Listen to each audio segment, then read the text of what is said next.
Jane made an initial deposit to a savings account. Each week thereafter, she deposited a fixed amount to the account.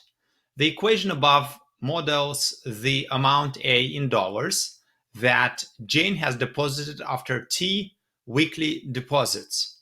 According to the model, how many dollars was Jane's initial deposit? Disregard the dollar sign when greeting your answer.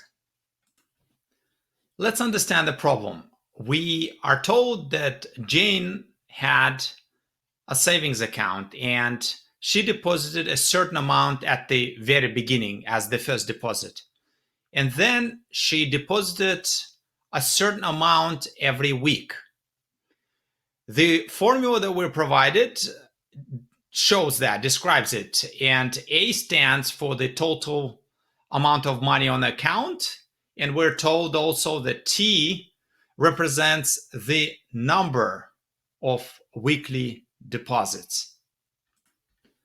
The question asks us how many dollars was Jane's initial deposit.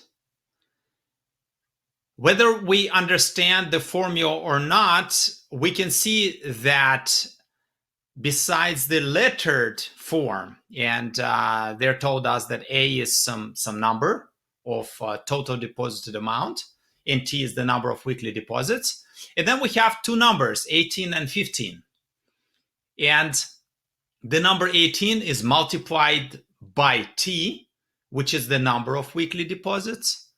And 15 is added to the total of 18 times T to come up with the total deposited amount. If we think about it, then what is that number 18 that is multiplied by the number of weekly deposits?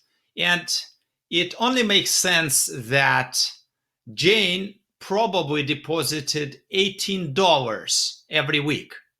And so if you multiply $18 by the number of weeks, then you have 18 times T, or total amount deposited after the initial deposit. So adding 15 stands to probably mean that initial deposit. And another way to look at it mathematically is, so how much money did Jane deposit before starting the weekly deposits? So what was that initial deposit? So let's assume that number T is 0.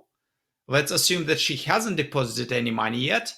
And if that was the case, then mathematically, total deposit amount A should equal to 18 times 0 plus 15. And our answer is 15.